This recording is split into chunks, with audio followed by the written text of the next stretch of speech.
नमो लोये सवसाहुणम् ऐसो पंच नमोकारो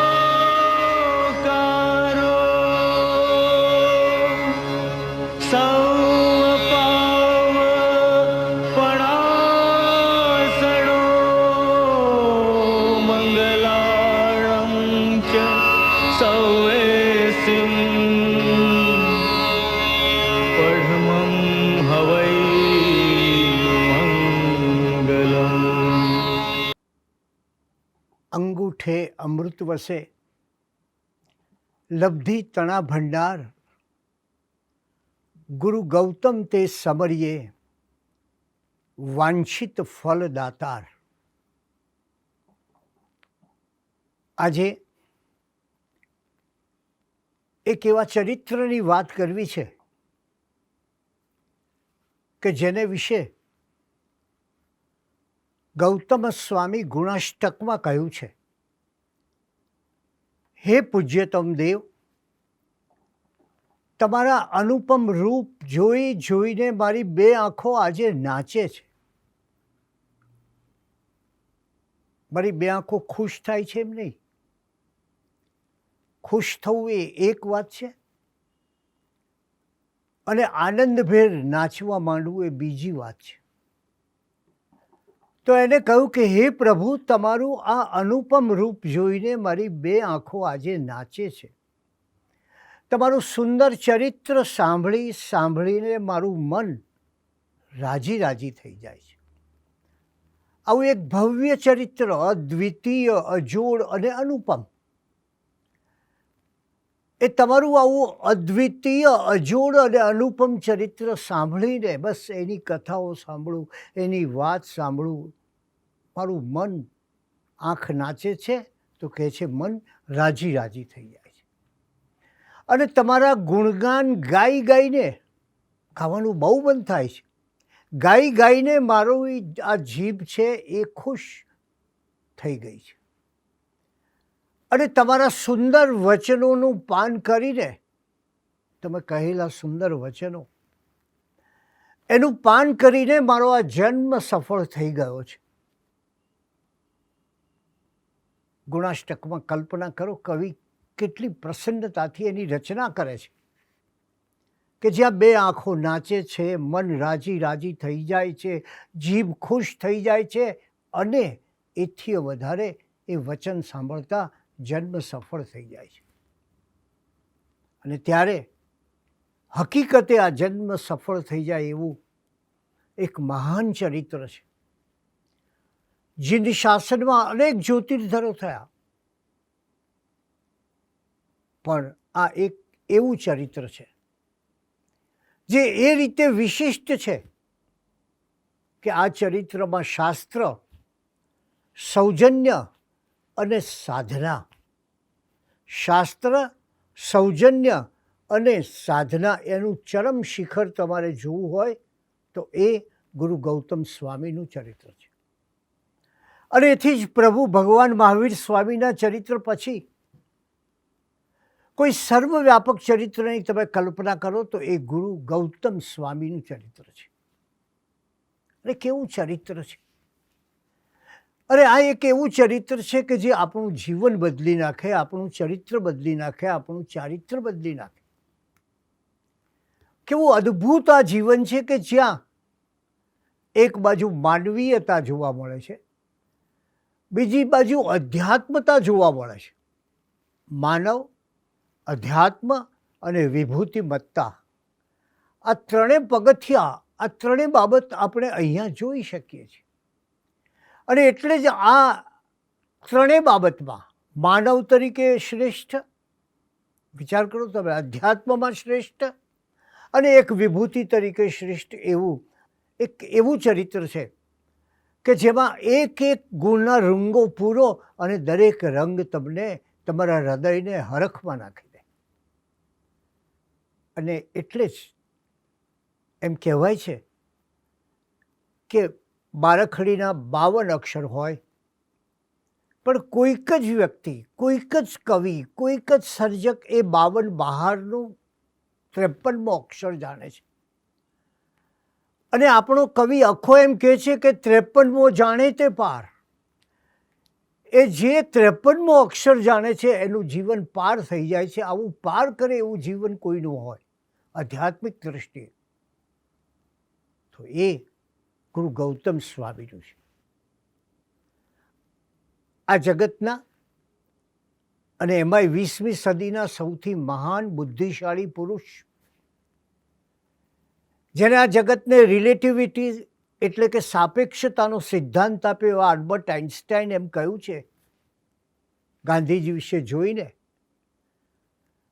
એણે કહ્યું કે આ પૃથ્વી પર આવો માનવી જન્મ્યો હતો એમ લોકોને ભવિષ્યમાં વિશ્વાસ નહીં થાય. આપણે કલ્પના ન કરી શકીએ કે જગતમાં આવી વિભૂતિનો જન્મ શક્ય છે.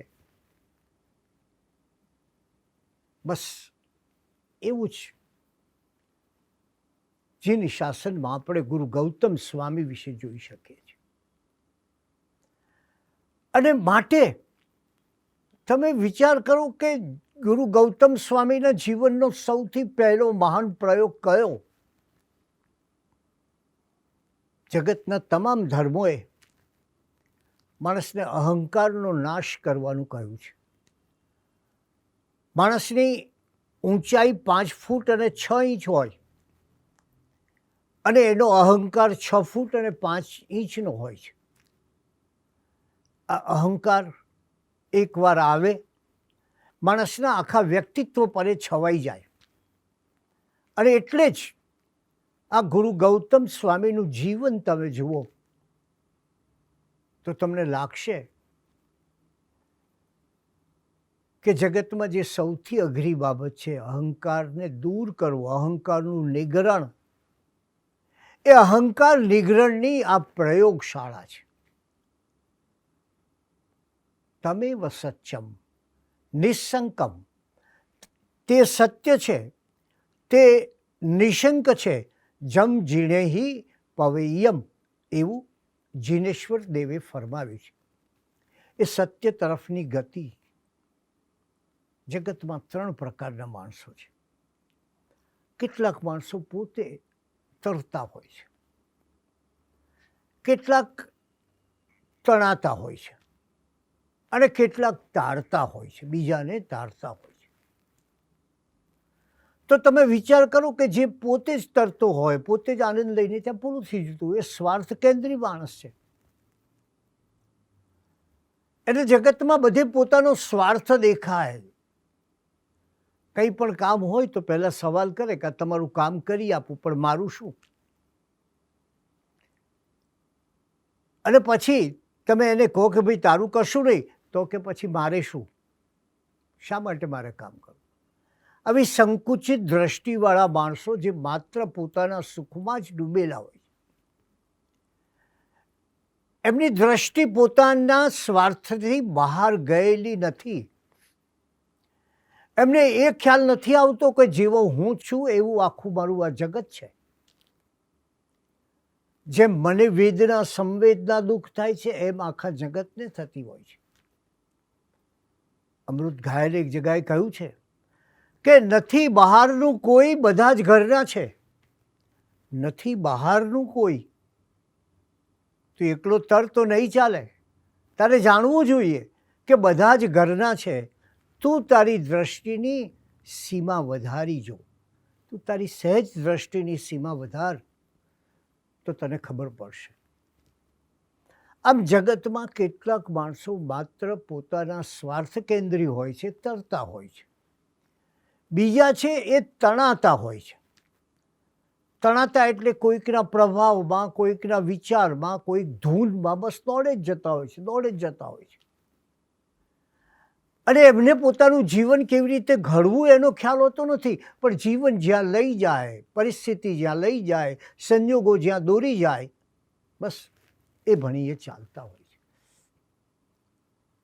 તમે ઘેટાને જોયું છે કે ઘેટું આગળનું ઘેટું જેમ જતું હોય એના પગને જોઈને પોતે ચાલ્યા કરે છે.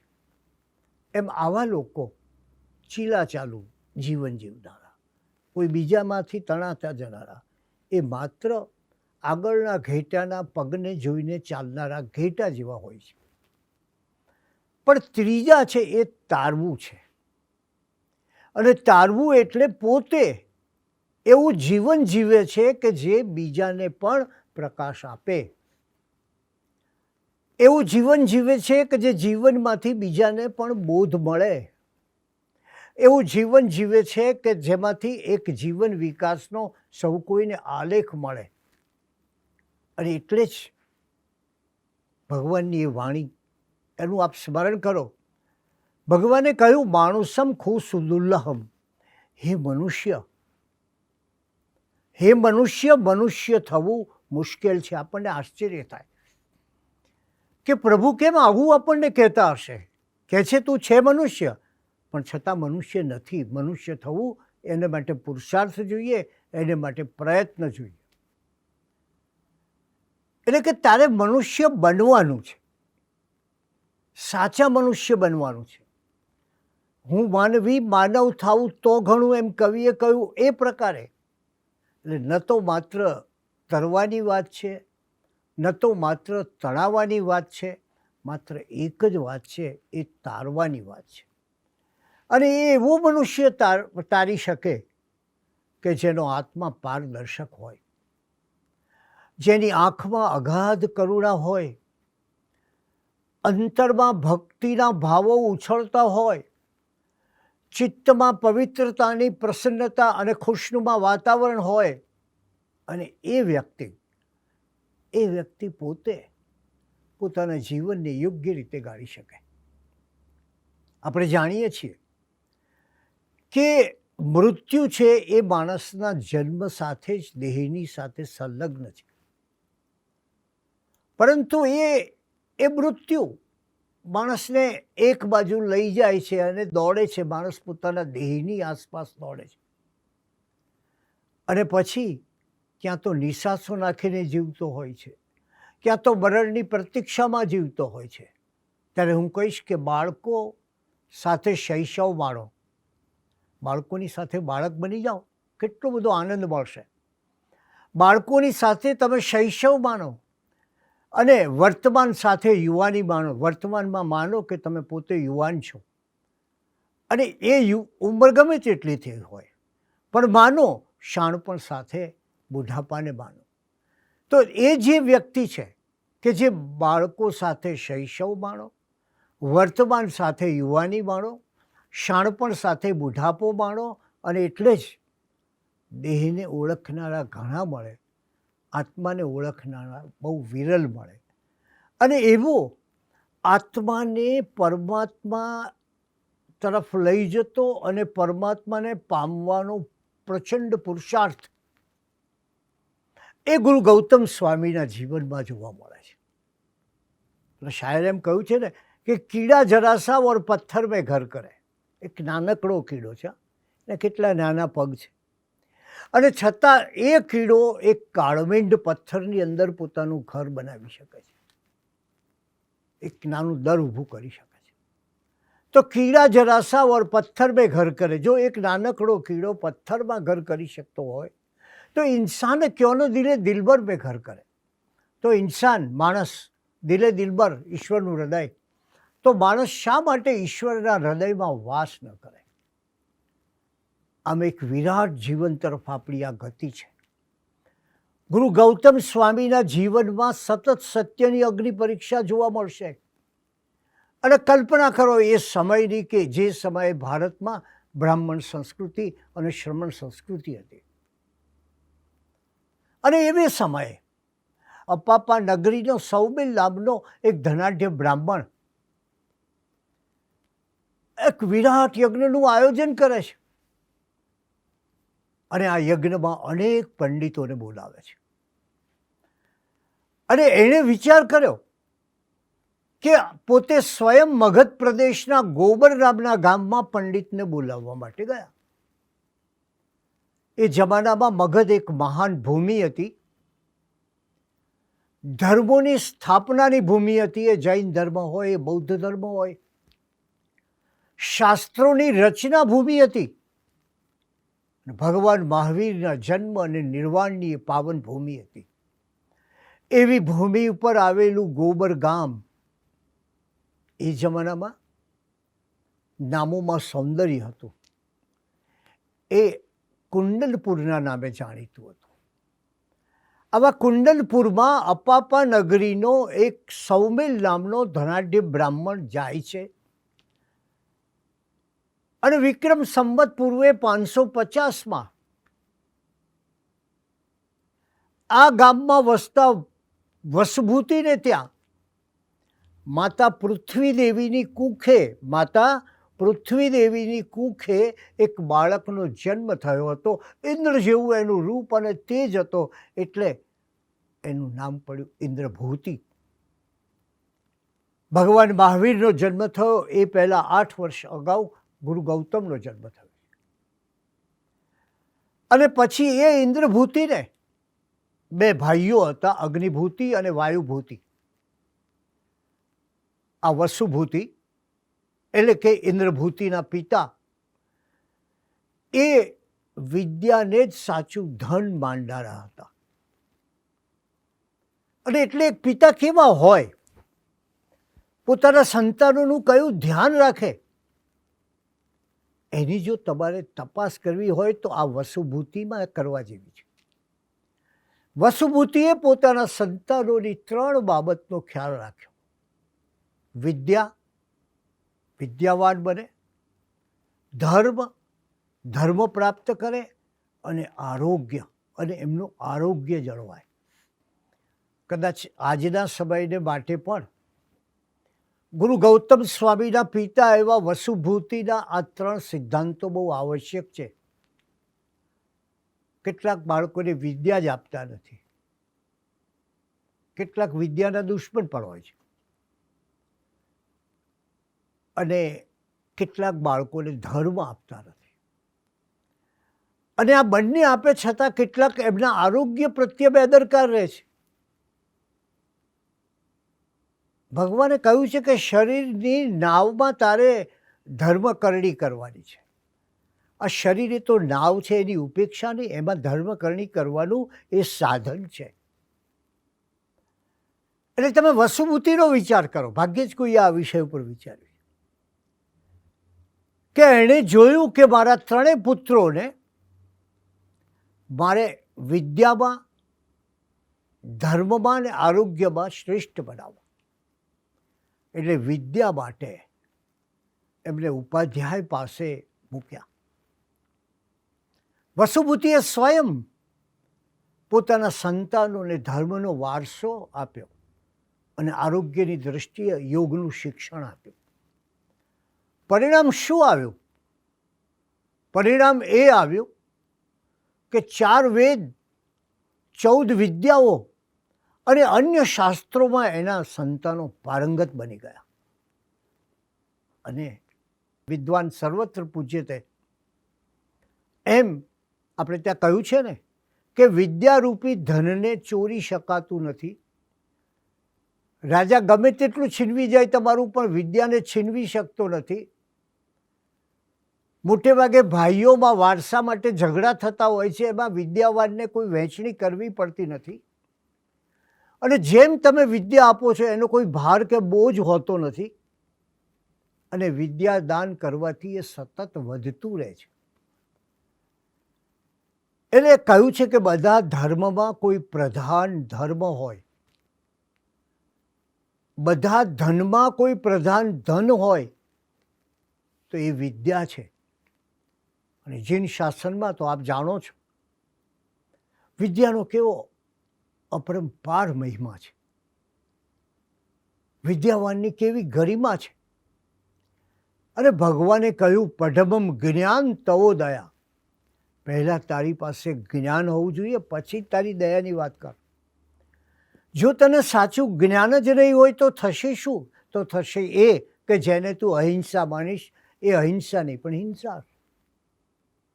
એટલે પહેલાં જ્ઞાન પ્રાપ્ત કર, પછી દયા, પછી અહિંસા, એ સઘળું પછી આવે.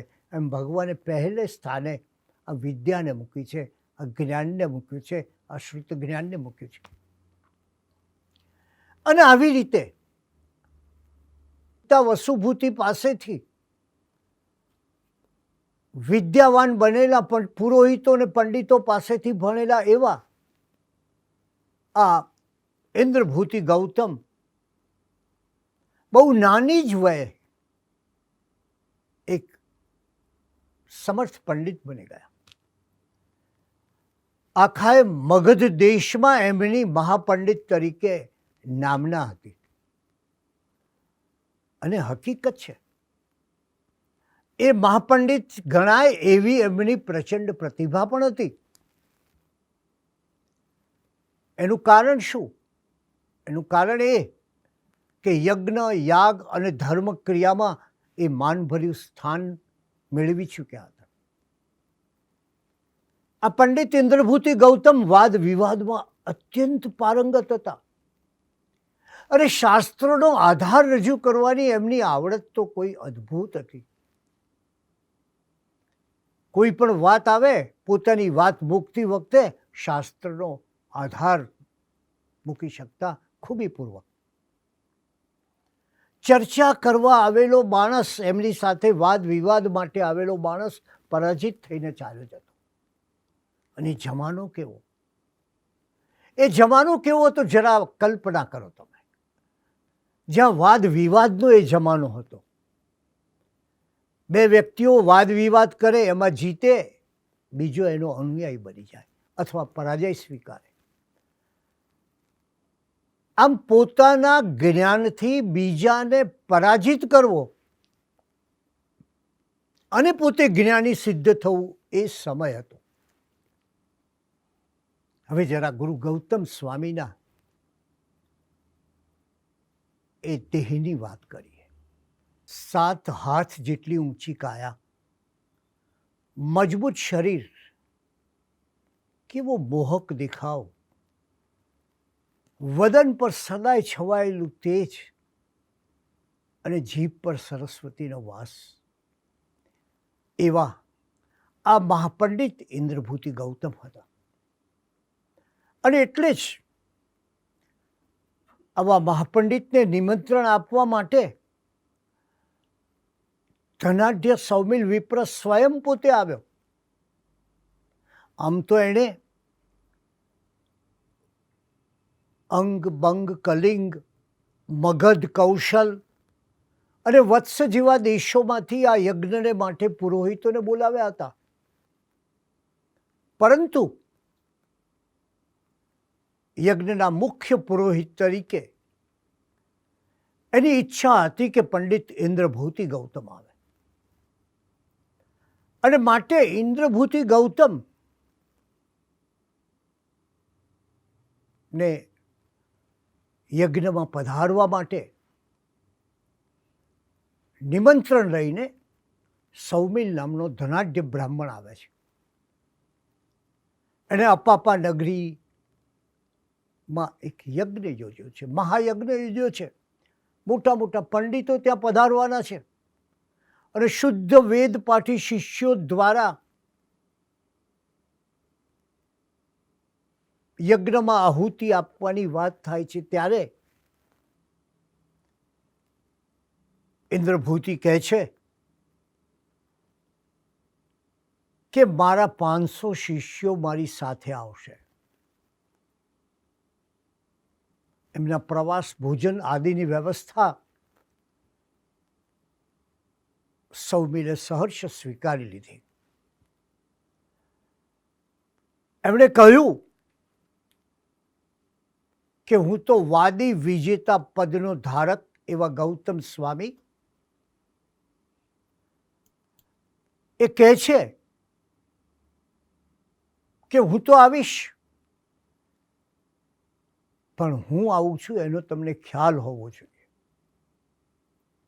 સૌમિલ બ્રાહ્મણ એ મનોભાવ પામી ગયો અને બોલ્યો, હે મહાપંડિત ઇન્દ્રભૂતિ ગૌતમ, અન્ય પંડિતો ભલે આવે, પણ આદ્ય પુરોહિતનું સ્થાન, મુખ્ય પુરોહિતનું સ્થાન એ તમારે જ શોભાવવાનું છે. અને એક ક્ષણ એક ક્ષણ ગૌતમ સ્વામીના મનમાં વિચાર આવે છે અને એ વિચાર આવે છે કે આ યજ્ઞમાં મારા ભાઈઓને સાથે લઈ જવા કે નહીં. અભિમાન સદા એકલું રહેવા ચાહે છે. અહંકાર સદા એકલો જીવવા માગે છે. અને એટલે ઇન્દ્રભૂતિના મનમાં, પેલા અહંકારી મનમાં એક વિચાર આવ્યો કે આ મારા ભાઈઓને લઈ જાઉં તો એ બરાબર છે? હરીફાઈ તો નહીં થાય ને? જુઓ તમે, જેમ રાજકારણમાં હોય છે કે એને પોતાના બાજુના માણસની, પોતાના મુખ્ય સાથીની એ હરીફ બની ન જાય, એ મારી ગાદી છીનવી ન લે, એવું હંમેશા વિચારતો હોય છે. અને એટલે જ સરમુખત્યારશાહીમાં માંડારા દેશમાં વિરોધ પક્ષની બેન્ચીસ હોતી નથી, પણ એની કબર હોય છે, કારણ કે એ કોઈ બીજો અવાજને દાબી દેતા હોય. આમ એક સંશય ઇન્દ્રભૂતિના મનમાં છે કે આ ભાઈઓ સરસાઈ તો નહીં કરે ને? એક નકારાત્મક વિચાર આવ્યો. અને ઘણીવાર માણસને કોઈ પણ ઘટના બને ત્યારે પહેલા નકારાત્મક વિચાર આવતો હોય છે. પહેલા સાવ વિરોધી બાબત યાદ આવતી હોય છે, નેગેટિવ બાબતનું સ્મરણ થતું હોય છે, પછી ધીરે ધીરે એ પોઝિટિવ બાબત તરફ જાય છે. એટલે ગૌતમ સ્વામીને શરૂઆતમાં થયું કે ના ના, આ લોકોને લઈ નથી જવા, બંને ભાઈઓને. પણ વળી પાછું એના મને એમ કહ્યું કે ના, કોઈ તકલીફ નથી. એક તો એ મારા લઘુબંધુ છે, મને હંમેશા વિનય આપતા આવ્યા છે, સહેજે અવિનય નથી, અને અવિનય નથી માટે મારે માટે કોઈ હરીફ જેવી કોઈ મુશ્કેલી નથી. આમ સ્વયં મનમાં સંશય આવ્યો અને સ્વયં એનું નિરાકરણ એમણે કર્યું. એટલે મહાપંડિત ઇન્દ્રભૂતિએ સૌમિલને કહ્યું, હું આવીશ, મારા 500 શિષ્યો પણ આવશે અને સાથે મારા ભાઈઓ પણ આવશે. મહાપંડિતને લાવવાનો કોઈ પણ હિસાબે સૌમિલનો વિચાર હોવાથી એણે ઇન્દ્રભૂતિની વાત સ્વીકારી અને કહ્યું કે આપ જરૂર પધારો. અને અહીં એણે ઇન્દ્રભૂતિ ગૌતમને, મહાપંડિતને સોના મોરોની દક્ષિણા આપી. પણ ભાગ્યે જ દક્ષિણા નિસ્પૃહ ભાવે અપાતી હોય છે. એ દક્ષિણાની પાછળ કોઈક સ્વાર્થ હોય છે, કોઈક ઈચ્છા હોય છે, કોઈક પામવાની ખેવના હોય છે, પ્રયોજન હોય છે. એમાં સૌમિલની દક્ષિણા સાથે પણ એક સ્પૃહા જોડાયેલી. આગમન તો પાકું થઈ ગયું, પણ દક્ષિણા આપી અને ધીરે રહીને સૌમિલે એક પ્રશ્ન કર્યો. એણે કહ્યું ઇન્દ્રભૂતિને કે આ ભવ્ય યજ્ઞ થશે, તો એ યજ્ઞ મને સ્વર્ગ અપાવશે ને? મને જીવનમાં બીજી કોઈ કામના નથી, બસ માત્ર પેલું સુહામણા સ્વર્ગને પામવાની ઈચ્છા છે. ત્યારે મહાપંડિત ઇન્દ્રભૂતિ ઊંડા વિચારમાં પડી ગયા. અરે, હજી હું આત્માના અસ્તિત્વ સંબંધે શંકાશીલ છું. હજી મને તો એ શંકા છે કે આત્મા છે કે નથી, આ આત્માની સઘળી વાત સાચી કે સાવ ખોટી, આ આત્માનો પુરાવો શું, સાબિતી શું, એની ખોજ હું કરી રહ્યો છું. અને વિચાર કરે છે. મહાપંડિત ઇન્દ્રભૂતિ વિચાર કરે છે. જુઓ, તમારું ભીતર કેટલું સરસ બોલતું હોય છે સતત. અને પરિસ્થિતિ ગમે તે હોય, વ્યક્તિ છળ કપટ ગમે તે કરે, પણ એનું ભીતર તો સત્ય બોલતું હોય છે. એમ ઇન્દ્રભૂતિને ભીતર આવા મહાજ્ઞાની હતા, કહી શક્યા હોત તરત જ, પણ પેલું ભીતર કે છે કે હજી તને આત્માની બાબતમાં, એના અસ્તિત્વની બાબતમાં ભારે સંશય છે. હવે જો આત્મા જ ન હોય તો સ્વર્ગ કોને મળે? અને છતાં એમણે આશ્વસ્ત તો કરવાના જ હતા, કારણ કે સૌમિલે આવો મોટો યજ્ઞ માંડ્યો અને વધારામાં પાછી સોના મોરોની દક્ષિણા આપી, પોતાને આટલું સન્માન આપ્યું, આદર આપ્યો. સ્વર્ગ કામો અગ્નિહોત્રમ જુહુયાત. સ્વર્ગની કામનાવાળાઓએ અગ્નિહોત્ર યજ્ઞ કરાવવો. આ વાક્ય, આ વચન, શાસ્ત્ર વચન ટાંકીને ગૌતમે કહ્યું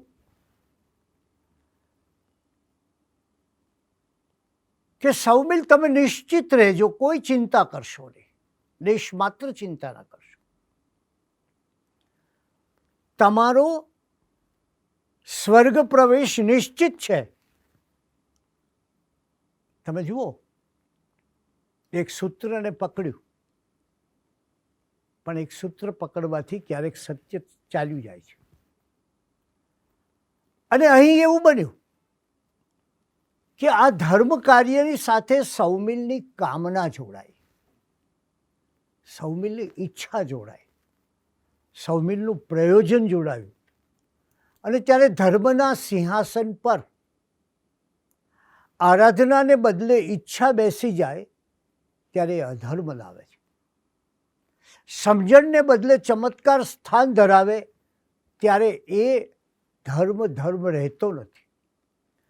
અને હૃદયની શુદ્ધિને બદલે જ્યારે સાધ્યની પ્રાપ્તિ મહત્વની બને ત્યારે પણ ધર્મ વિદાય પામે છે. અને પછી શુદ્ધિની પ્રક્રિયા પર દ્રષ્ટિ રહેતી નથી, પોતાના ભીતર પર દ્રષ્ટિ રહેતી નથી, પણ પોતાના સ્વાર્થનું લક્ષ્ય રહે છે. અને ત્યારે એ વ્યક્તિ એના જીવનમાં ધર્મની પ્રાપ્તિ કરી શકતો નથી, અથવા તો એના હૃદયમાં પોતાની શ્રદ્ધા જાગતી નથી. સંશય છે ઇન્દ્રભૂતિને. અને ત્યારે ઇન્દ્રભૂતિના હૃદયમાં શંકાના વાદળો ઘેરાયેલા છે. પણ કેવું, મહાપંડિતનું, મુખ્ય પુરોહિતનું, આદ્ય પુરોહિતનું પદ મળ્યું છે, અને સૌમિલે કોઈ જેવો તેવો યજ્ઞ માંડ્યો નથી. એણે તો ભારત વર્ષના 11 જેટલા પંડિતોને એકત્રિત કર્યા છે. વળી એ દરેક પંડિત પોતાના જ્ઞાની એવા શિષ્ય સમૂહની સાથે આ યજ્ઞમાં ઉપસ્થિત રહેશે. આમ પૂર્વ ભરતખંડનો મગધ દેશ, એની એક રમણીય નગરી એ અપાપા નગરી, અને એ અપાપા નગરીનો આ ધનાઢ્ય બ્રાહ્મણ સૌમિલ વિચારે છે કે યજ્ઞ ભૂમિને માટે મારું આ નગર નાનું પડશે. એટલે નગરની બહાર એક ભવ્ય યજ્ઞ મંડપ બાંધે છે. દિગ્ગજ બ્રાહ્મણો આવે છે,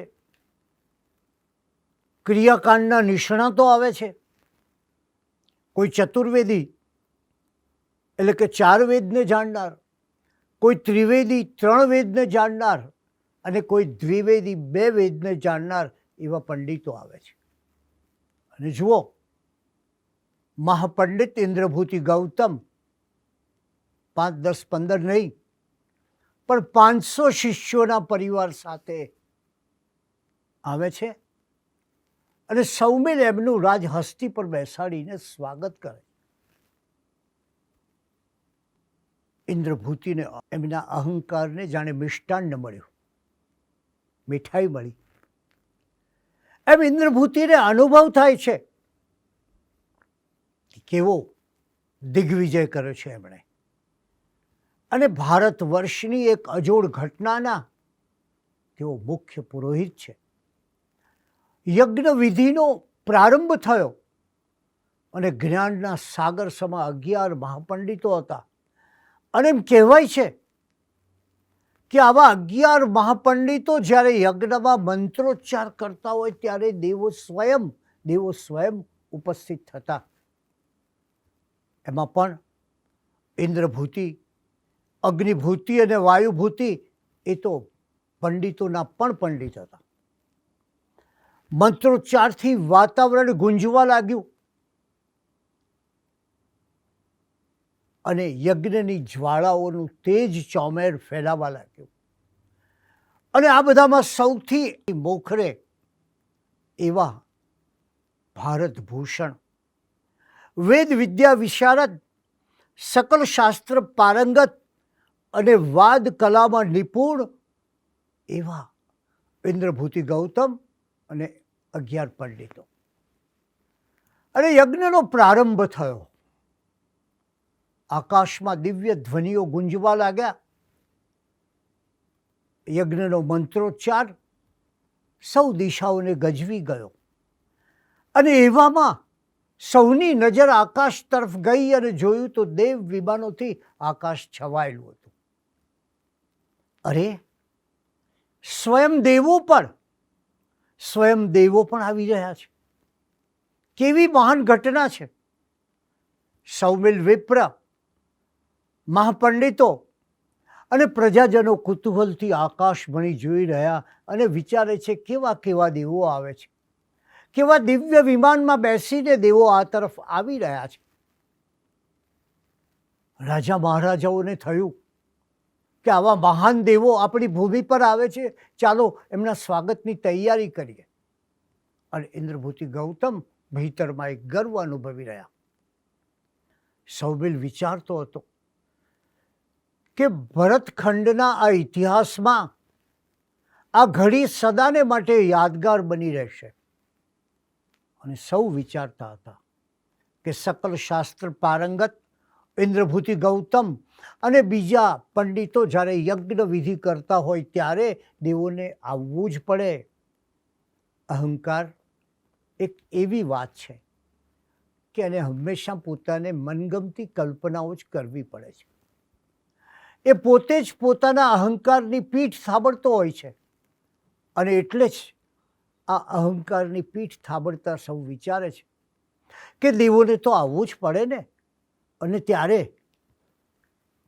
રવિન્દ્રનાથ ટાગોરે એક જગ્યાએ બહુ સરસ કહ્યું છે કે હાથી અને ઘોડાના પોષણને માટે તો ઘાસનો ખર્ચ કરવો પડે, પણ અહંકારના પોષણ માટે કોઈ ખર્ચની જરૂર હોતી નથી. યજ્ઞભૂમિ પર હર્ષોલ્લાસ વ્યાપી વળ્યો. સૌમિલે તો વિચાર્યું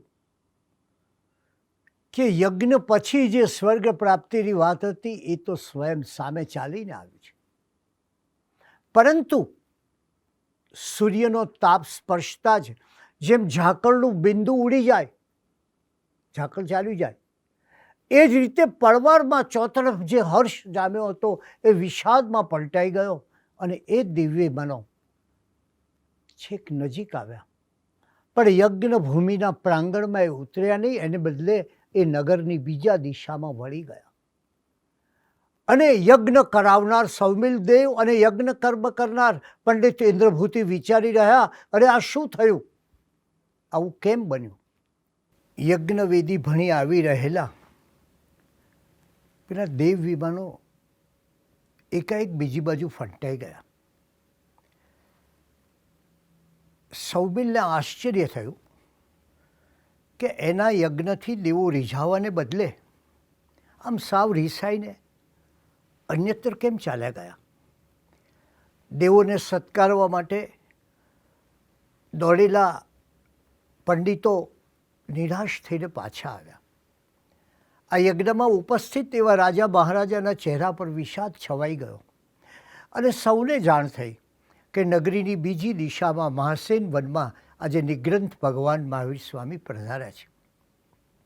એ સર્વજ્ઞ છે, સર્વદર્શી, અને એનો અર્થ જે કે એ ત્રણેય લોક અને ત્રણેય કાળના જાણકાર છે. આ મહાસેન વનમાં એમની ધર્મસભા સમવસરણ રચાયું છે અને આ સઘળા દેવો દેવ વિમાનમાં બેસીને પેલી ધર્મસભા તરફ જઈ રહ્યા છે. અહંકાર પર આઘાત થાય ત્યારે એ અહંકારની ચિનગારી જ્વાળામુખી બની જાય છે. પંડિત ઇન્દ્રભૂતિ ગૌતમ કહે છે કે આ સમયમાં, આ કાળમાં મારાથી મોટો કોઈ જ્ઞાની નથી, શાસ્ત્ર વિશારદ નથી. દેશ વિદેશના ધુરંધર મહાપંડિતો મારી ગૌતમીય વિદ્યાપીઠમાં વિનમ્ર ભાવે અભ્યાસ કરવા આવે છે, ત્યારે મારાથી તો વધુ મોટો જ્ઞાની કોણ હોય? પણ હા, આ જગતમાં ખોટું કરનારાઓનો પણ ક્યાં તોટો છે? નક્કી કંઈક એવું જ હોવું જોઈએ, નહીં તો બને નહીં. મારા જેવા પ્રકાંડ મહાપંડિતની હવે જવાબદારી એ છે કે લોકોને સાચું સત્ય આપવું અને એમને અવળે માર્ગે જતા ઉગારવા. અને લોક કલ્યાણ એ તો અમારું જીવનવ્રત, અને આવા લોકો સામે લોકોને ચેતવવા માટે મારે કામ પણ કરવું પડે. અને જુઓ તો ખરા, ખુદ પોતાની જાતને અતિ બુદ્ધિમાન ગણાતા વિભૂત દેવો પણ કેવા ભ્રમિત થઈ ગયા છે. એમને ભ્રમમુક્ત કરવા એ મારું પરમ કર્તવ્ય, અને મારે માટે તો એ બાળ રમત જેવું છે. મારા જેવો મહાપંડિત ઉપસ્થિત હોય ત્યાં વળી સર્વજ્ઞપણાનું ગુમાન ધારણ કરનાર ક્યાંથી ટકી શકે? ઇન્દ્રભૂતિ ગૌતમે પોતાના શિષ્યોને એકત્રિત કર્યા. કોઈ યુદ્ધમાં જવાની તૈયારી કરતા હોય એ રીતે વાદ યુદ્ધ માટે પોતાના અગ્રણી શિષ્યો, પ્રમુખ શિષ્યો સાથે એમણે મંત્રણા કરી, જરૂરી સૂચનાઓ વિચારી. અંતરમાં અધીરતા હતી, હૃદયમાં ભારે બેચેની હતી. શિષ્યો દ્વારા તપાસ પણ કરાવી કે કોણ છે આ વર્ધમાન મહાવીર. જાણ્યું, સિદ્ધાર્થ રાજા અને ત્રિશલા રાણીના પુત્ર વર્ધમાને 12.5 વર્ષ ઘોર તપશ્ચર્યા કરીને કેવળ જ્ઞાન પ્રાપ્ત કર્યું છે તેવા એમને સમાચાર મળ્યા. પંડિતો વિચારમાં પડ્યા, અરે આ ક્ષત્રિયને વળી આત્મિક જ્ઞાન ક્યાંથી? જાતિ પ્રથામાં અને ઊંચ નીચના વર્ણમાં માનનારને એવી કલ્પના પણ આવતી નથી કે કોઈ ક્ષત્રિય પુત્ર કેવળ જ્ઞાન, સંપૂર્ણ જ્ઞાન પામી શકે છે. કારણ ઇન્દ્રભૂતિ ગૌતમનું કુળ એ ગૌતમ ઋષિનું કુળ હતું, અને સમ્રાટો એ સમયે એમના ચરણ ધોઈને પાણી પીતા હતા. એ કુળના પોતે, અને વળી મહાવીર કરતાં વયમાં પણ પોતે મોટા. આ વર્ધમાન મહાવીર તો 42 વર્ષના જ છે અને પોતે 50 વર્ષના. પરંતુ એમણે વિચાર કર્યો કે મારે તપાસ તો કરવાની જ રહી. આ કાળમાં ત્રિકાળ જ્ઞાની ઋષિઓ સંભવી ન શકે, ત્યાં વળી ક્ષત્રિય રાજકુમારને ક્યાંથી ત્રિકાળ જ્ઞાન સંભવે? કોઈએ કહ્યું ઇન્દ્રભૂતિ ગૌતમને કે આ મહાત્માની દેહયષ્ટિ અતિ આકર્ષક સુવર્ણવર્ણી છે. દેવતાઓએ અતિ સુંદર મંડપની રચનાથી સૌને આશ્ચર્યમાં મૂકી દીધા છે. લોકો કહેતા હતા કે સિંહ અને ગાય, શ્વાન અને બિલાડી, કૂતરો અને બિલાડી, વેર ધરાવનારા પ્રાણીઓ એક ધ્યાનથી એમની વાણી સાંભળે છે. બસ આ સાંભળીને એક પંડિતે કહ્યું કે નક્કી આ કોઈ માયાવી હોવો જોઈએ, કોઈ જાદુગર હોય તો જ આવું બને. એવામાં વળી નવી ખબર આવી, અરે આ વર્ધમાન મહાવીર તો પ્રાકૃત ભાષામાં બોલે છે, કોઈ ગામડીઓ લાગે છે. કોઈએ વળી હુંકારથી કહ્યું, એ સ્વાભાવિક છે, સંસ્કૃત એ આપણો અધિકાર, આપણે બોલીએ શોભે, બીજા બોલે એ ન શોભે. અને ધીરે ધીરે નક્કી કર્યું ઇન્દ્રભૂતિ ગૌતમે કે એમનો વિરોધ કરવો એ આપણે માટે આવશ્યક છે. અને ત્યારે એ કહ્યું એમણે કે આ યજ્ઞમાં એ પ્રાણીઓની આહુતિને બદલે અને કશાયોની આહુતિની વાત કરે છે, અને કહે છે કે આવા કોઈ ભેદ નથી, ન બ્રાહ્મણ, ન શૂદ્ર, ન સ્ત્રી કે પુરુષ, આત્મતત્વની દ્રષ્ટિએ સૌને જુઓ એ કહે છે. અને એથી વધારે એ વર્ધમાન મહાવીર કહે છે કે જે કોઈ પુરુષાર્થ કરે એ માણસ મોક્ષ પ્રાપ્ત કરી શકે છે. આમ સૌમિલે રચેલી યજ્ઞભૂમિમાં સોંપો પડી ગયો. 50 વર્ષની વયના સાક્ષાત સરસ્વતીના અવતાર સમા ઇન્દ્રભૂતિ ગૌતમ વિચારે છે કે આને તો હમણાં જ પળવારમાં પરાજિત કરવા પડે. મારા શિષ્યો એમને વાદ વિવાદમાં હરાવી શકે તેમ છે, પણ ના, આ ગૌરવ તો મારે જ મેળવવું જોઈએ. વળી હમણાં ઘણા લાંબા સમયથી વાદ વિવાદ કરવાનો મોકો મળ્યો નથી. આ અહંકાર, અને અહંકાર કેવો? અહંકાર એ સમુદ્ર જેવો બહેરો, આગ જેવો ઉતાવળો, અને જેને એમ કહી શકાય કે એક નરકના દ્વાર સમાન છે. અને આથી જ એમણે વિચાર્યું કે મારે બીજાની જરૂર નથી, મારા શિષ્યો જાય અને જીતે બરાબર નથી, વિજય તો હું જ પામું. અને એટલે પોતાના 500 શિષ્યો સાથે જય જયકાર બોલાવતા મહાપંડિત ઇન્દ્રભૂતિ ગૌતમ મહાસેન વન તરફ પ્રયાણ કર્યું. એમના પગલાંથી ભીતરમાં ગુસ્સો હતો, ક્રોધ હતો, અહંકાર હતો. એમના પગલાંથી પૃથ્વી ધમધમી રહી હતી. વિચારે છે કે આ જગત પર મારા જેવો મહાજ્ઞાની હોય ત્યાં બીજો કોઈ સર્વજ્ઞ હોઈ શકે ખરો? આકાશમાં 2 સૂર્ય ન હોય, એક ગુફામાં 2 સિંહ ન હોય, એટલે હું આને આપોઆપ પરાજિત કરીશ. ભારે અધીરાઈ હતી. પળે પળનો વિલંબ એમને માટે અસહ્ય બની ગયો હતો. પ્રકાંડ પંડિત તરીકેની પોતાની નામના સમગ્ર ભારતખંડમાં પ્રવર્તતી હતી, અને સકલ શાસ્ત્ર વિશારદ તરીકેની એમની વિદ્વત્તા આજે હોડમાં મુકાઈ હતી. ઘણીવાર આપણે જાણીએ છીએ કે માણસ પોતાની જાતને જેટલો નડે છે એટલી બહારની વસ્તુ કે વ્યક્તિઓ એને નડતી નથી. અને એટલે પેલો અહંકાર, અને અહંકારને કારણે શું થયું કે પગના વેગથી અનેક ગણો એમના મનનો વેગ હતો. રસ્તો ટૂંકો હતો છતાં એમને લાંબો લાગતો હતો. વેગેલી ગતિ ધીમી પડવા માંડી. બસ હમણાં એ વર્ધમાન મહાવીર પાસે જવું, એમને પરાજિત કરું.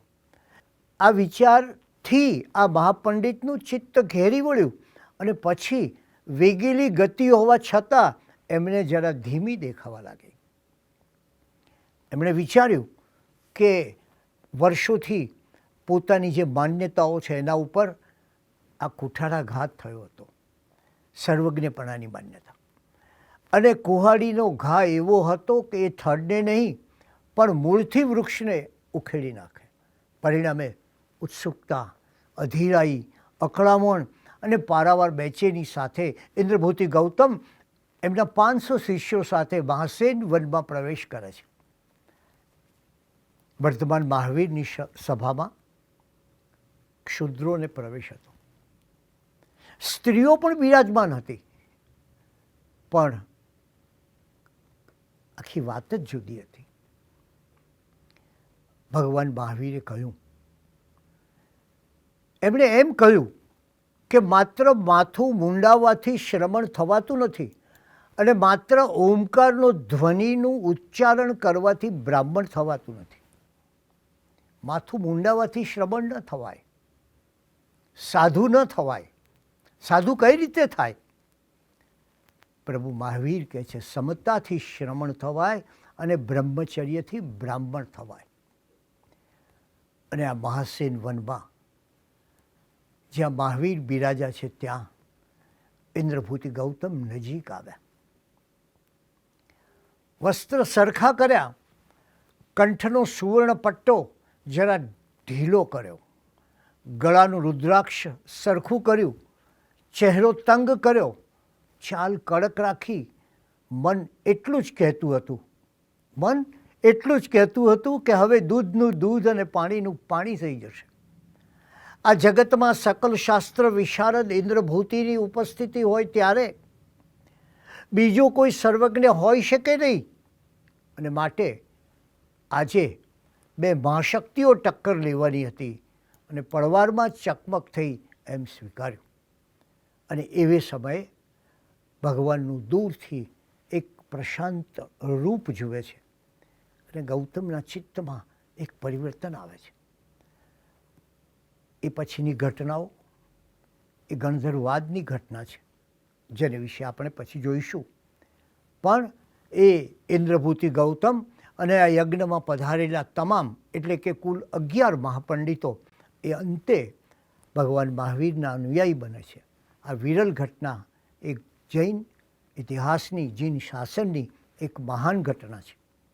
રવો અરિહંતાણમ રવો સિદ્ધાણમ રવો આયર્યાણમ નમો વજ્જાયાણમ રવો લોય સવસાહુણમ એસો પંચનમુક્કારો સવ્વ પાવપણાસણો મંગળાણમ ચ સવ્વેસિંગ પડમમ હવૈ મંગલમ ચત્તારી મંગલમ અરિહંતા મંગલમ સિદ્ધા મંગલમ સાહુ મંગલમ કેવલી પન્નતો ધમ્મો મંગલમ ચત્તારી લોગુત્તમા અરિહંતા લોગુત્તમા સિદ્ધા લોગુત્તમા સાહુ લોગુત્તમા કેવલી પન્નતો ધમ્મો લોગુત્તમો ચત્તારી શરણં પવજ્જામિ